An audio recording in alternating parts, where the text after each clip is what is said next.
Hello, this is Juliana Tu from Viva Escrow. Welcome to my continued series on fraud threats to the consumer. With this presentation, I would like to talk about one of the most public of all fraud threats, and that is identity fraud. Fraud is perpetuated by the fraudster, and this could be anyone, anywhere, committing this crime at any time. But first, let us review some basics. What is the main function of escrow? The escrow holder or the settlement agent or the stakeholder. We are the neutral, impartial third party with whom funds and documents are deposited and held in trust until all mutually agreed upon instructions have been met. What are our responsibilities? We handle the receipt in of funds to close, and we send out the proceeds of the sale. The funds coming in can be in the form of personal or cashier's checks, or they could be wires, or they could be financial instruments like a seller carryback note. The transfer of documents and data through our file can be done through either original paper documents or sending this paper electronically. When you go into escrow, the settlement agent takes responsibility for everything that is given to them. Not only the money, but the documents. Part of that is that they have to take responsibility for who is signing and the signatures on the documents. Now, let's talk about fraud. There are a few categories of fraud. Wire fraud is the most worrisome these last few years, and this was the first of the presentation in my series. Email fraud is the most prevalent. Those emails purportedly from someone you know asking you to open an attachment, don't do it unless you verify that that is the correct person. Check fraud is the most public, and personal identity fraud is the most harmful because this is someone pretending to be you and doing things in your name and possibly destroying your credibility. Now, what is identity fraud?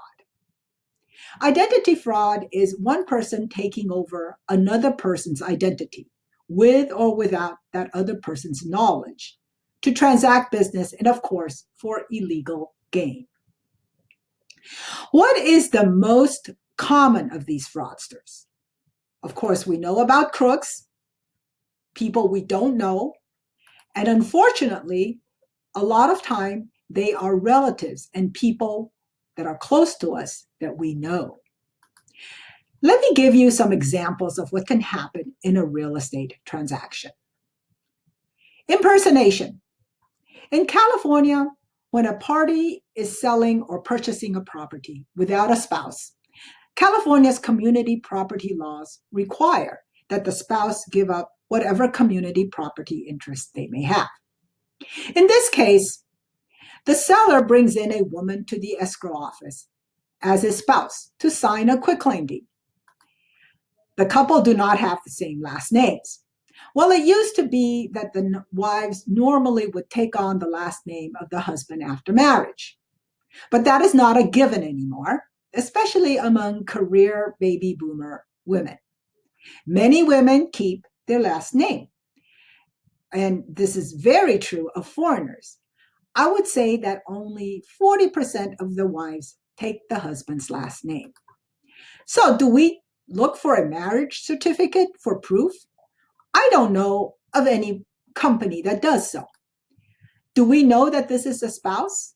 We take the client's words for granted, right? So this woman in this sample signs the quitclaim deed, quitclaiming any interest that she may have in the property to the man. A couple years later, another woman calls regarding this particular transaction. To our surprise, she said she was the wife of the seller, and she had never signed a quitclaim deed. In the midst of her divorce from her husband, an inquiry into his assets brought forth this piece of property, which she, as the wife, had a community property interest in. So, if she was not the wife, then someone impersonated her to sign the deed. Thankfully, nothing developed from the original transaction with this poor ex-wife, but a very important lesson was learned. As settlement agents, we need to make sure that a person executing a document take responsibility for the content of that document, its veracity, and what is claimed. The document should state Jane Doe, a married woman and spouse of the grantee, hereby quitclaims to John Smith her interest in the property. Jane Doe would be making a declaration on the document as to her relationship to the other person, and the settlement agent would then be able to rely on its truthfulness. We had a case of a fraudster forging a deed, putting her brother's property into her name. Of course, she found a notary who would notarize this fraudulent deed. The property had equity, so she decided that it was time to cash out on the equity. The brother found out and forced the sister to deed the property back to his name. But this fraudster did not bother to tell the escrow officer that the property was no longer under her name. She continued the process of refinancing. Now, the title company in this transaction did a very big mistake by not checking that there was a deed recorded that returned the property to the original owner. The title company allowed the refinance to close under the fraudster's name. The fraudster took the money and left the country. The escrow officer ended up with a lawsuit between the lender, the title company, and the owner of the property. The fraudster got off scot-free. There is no justice in this world. Should we accept electronic signatures? This is what happens as technology advances and many platforms featuring the ease of electronic signatures are introduced. Now, everyone wants the ability to transact complex transactions on their phones. Viva Escrow struggled with accepting this new technology for years. It was a quandary. We could make it available for the convenience of our clients, but do we know who is on the computer, clicking or signing away?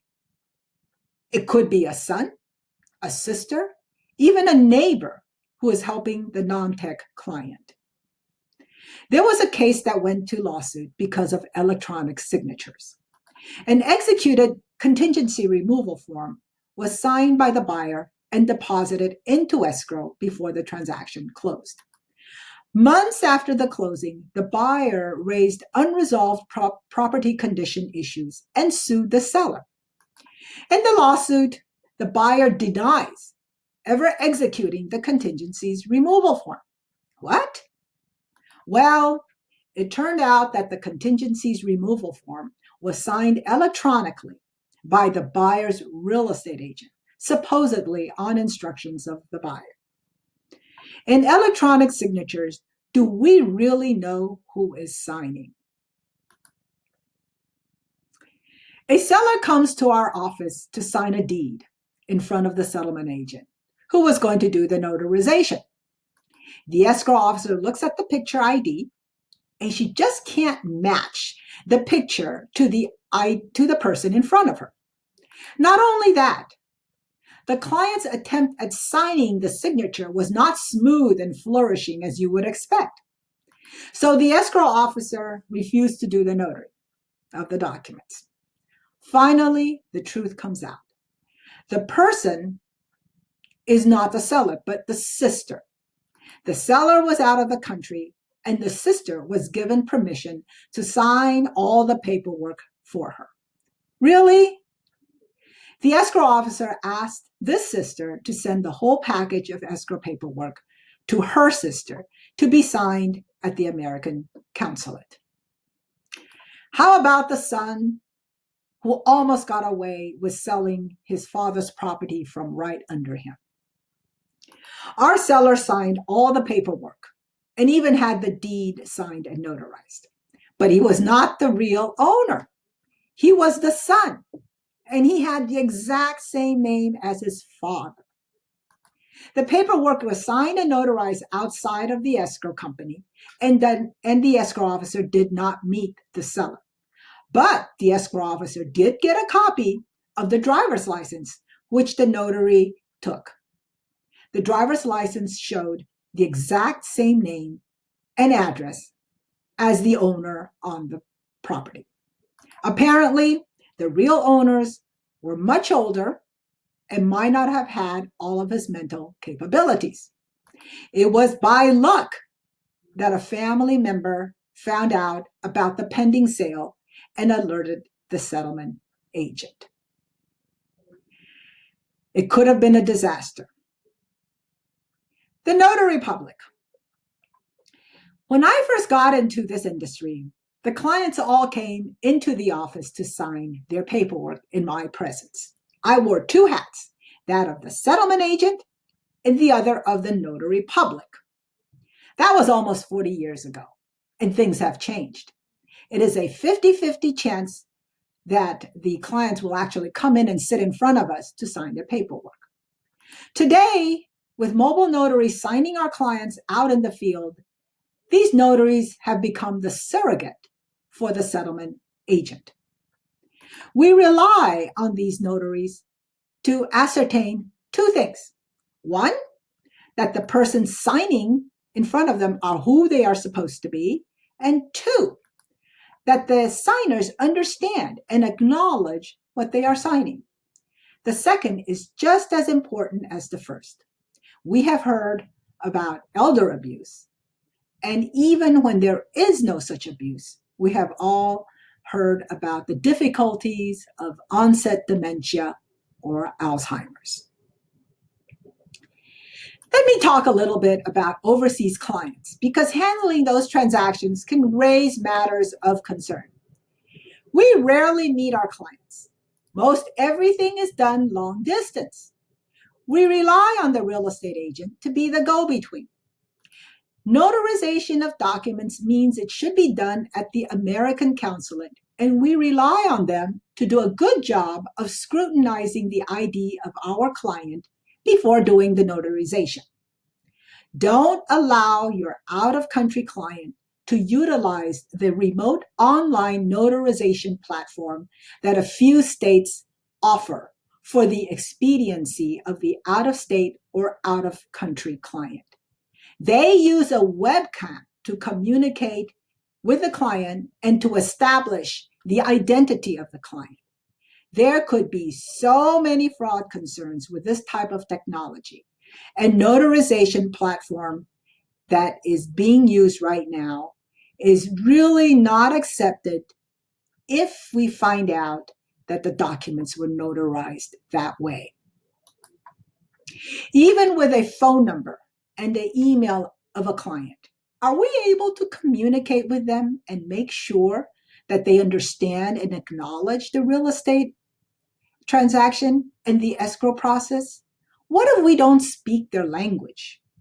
How do we know that they understand and agree to the transaction? How do we know that the real estate agent is representing them appropriately? Wouldn't this be a ripe opportunity for identity fraud, something that a settlement agent can be caught up with years later? Each settlement company has to come up with its own management decisions and set up its own processes. It is something to be seriously considered. There are many other samples of real and really bad identity fraud cases. Title companies have many stories of fraudsters making fake driver's licenses. These fraudsters are known to target properties that are free and clear and which do not have an owner living on it. The fraudster either gets a loan on it and pockets the loan proceeds, or they sell it from under the real owner and pockets the sale proceeds. Attempts at these types of frauds are happening daily across the nation.